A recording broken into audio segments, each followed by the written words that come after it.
시청자 여러분 안녕하십니까.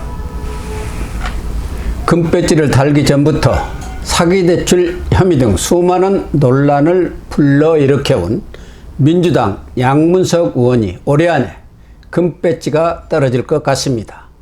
수원지법 안산지원 형사2부 재판장 박지영 부장판사인데요. 28일 열린 양문석 의원에 대한 대출 사기 및 사문서 위조, 동행사, 재산 축소 신고 등 공직선거법 위반 혐의 사건 1심 공판에서 양 의원의 사기 혐의에 대해서는 징역 1년 6개월에 집행유예 3년, 그리고 선거법 위반 혐의에 대해서는 벌금 150만 원을 선고했습니다. 1심이기는 하지만 하나만 확정되어도 당선 무효형인데 사기 혐의, 선거법 위반 혐의 모두 확정될 경우 의원직을 상실하는 당선 무효형을 선고받았습니다. 양 의원 혐의는 지난해 4월 총선을 전후해서 언론에 대서특필되어서 시청자 여러분들도 기억하고 계실 것으로 생각되는데요. 하나는 양 의원이 딸 명의로 사기 대출을 받아서 강남 상구 서초구의 아파트를 산 사건입니다. 양 의원은 지난 2021년 4월 당시 대학생이었던 딸의 이름을 빌려서 대구 수성 새마을 금고로부터 11억 원 규모의 사업자 대출을 받아 서울 서초구 아파트를 매입했습니다. 양 의원은 사업자가 아닌 대학생 딸의 이름으로 사업자 대출을 받는 과정에서 새마을 금고를 속이려고 거래 명세서 등 증빙 서류를 위조해서 제출했습니다. 검찰은 이 사건으로 사기 혐의와 사문서 위조 및 행사 혐의를 적용해서 지난해 9월 25일 기소했습니다.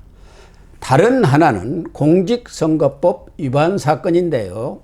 양 의원은 총선을 앞둔 지난해 3월 사기 대출 의혹이 제기되자 새마을 금고가 먼저 대출을 제안했고 본인이 의도적으로 속인 적이 없다. 새마을 금고가 대출금이 제대로 쓰이는지 확인하지 않았다는 내용의 해명글을 페이스북에 올려서 허위 사실을 유포한, 그러니까 선거법 위반 혐의를 받고 있습니다. 양 의원은 또 총선 후보자 등록 과정에서 서초구 아파트 가격을 실거래가인 31억 2천만 원으로 신고를 해야 하는데 공시가격인 21억 5천6백만 원으로 허위 재산 신고를 했습니다. 양 의원 측은 재판 과정에서 자금 대출과 아파트 매입 등은 아내가 한 것으로 양 의원은 대출 과정을 상세히 알지 못한다.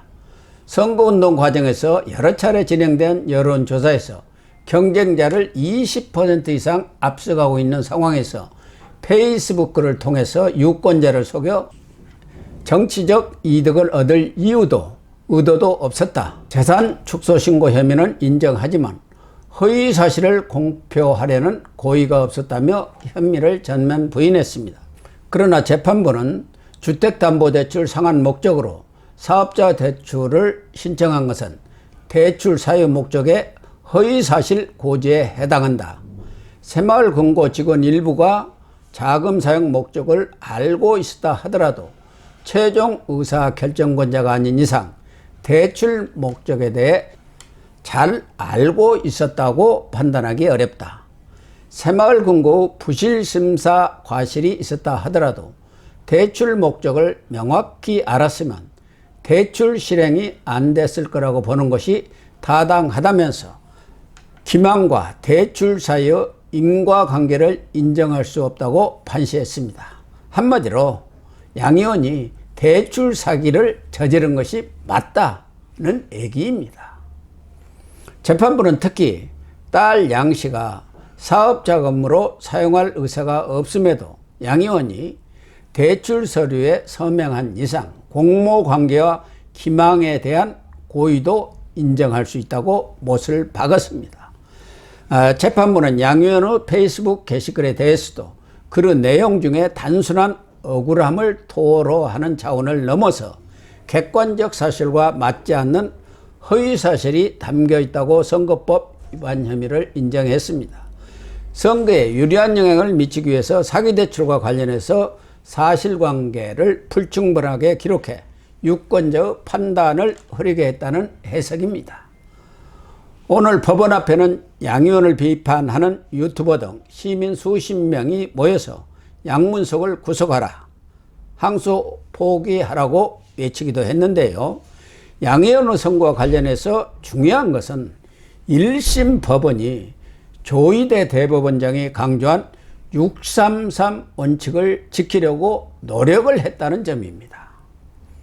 공직선거법 상에는 선거법 사건의 경우 1심 6개월, 2심 3개월, 대법원 상고심 3개월 내에 재판을 끝내 1년 안에 선고를 마치도록 강행 규정이 있지만 사실상 사문화되다시피 했습니다. 그래서 선거법 위반 혐의로 재판을 받고 있는 국회의원이 임기 4년을 다 끝나도록 3심 선고가 내려지지 않아서 4년 동안 국민 세금으로 세비를 받고 특권을 누리다가 임기를 마치는 사례가 비일비재했습니다. 심지어 1심에서 당선 무효형을 선고받고도 임기가 끝나서 다음 선거에 출마하기도 하고 당선이 돼서 국회의원직을 유지하는 경우도 있습니다. 대표적인 경우가 이재명 민주당 대표 선거법 재판이 아니겠습니까? 변호사 출신의 법꾸라지답게 온갖 재판 지연 전략을 구사하는 바람에 1심만 무려 2년 2개월이 걸렸습니다. 2심도 지난 26일 결심 공판을 마치고 다음 달 26일 선고를 앞두고 있지만 1심 선고가 지난해 11월 15일 내려진 것을 감안하면 4개월이 넘게 걸립니다. 이 때문에 만약 윤석열 대통령 탄핵 심판이 인용되어서 조기 대선이 치러질 경우 이 대표는 대법원 선고가 끝나지 않은 상태에서 범죄자 신분으로 대선에 출마하게 됩니다. 이 때문에 여러 가지 정치적 논란이 빚어지고 있는 것은 우리 시청자 여러분들께서도 너무나 잘 아는 사실입니다. 정치재판 지연에 대한 비판 여론이 비등하면서 조희대 대법원장은 취임 후 신속 공정한 재판을 거듭 강조하면서 633 원칙의 준수를 각급 법원에 촉구했습니다. 공정한 재판도 중요하지만 신속 재판이 더 중요하다는 뜻을 여러 차례 피력했지요. 이 규정이 제대로 지켜져야 유권자를 속여서 공직에 당선되는 일을 막고 유권자가 올바로 선택권을 행사할 수 있지 않겠습니까? 그런 점에서 22대 총선 선거법 위반 사건 첫 선고인 양 의원의 1심 선고는 조 대법원장의 신속 공정한 재판 의지를 가늠하는 시금석이 될 것으로 예상합니다. 양 의원은 지난해 9월 25일 기소되었으니까 1심까지 딱 5개월 3일 정도가 걸려서 1심 6개월 내에 선고가 이루어진 것입니다.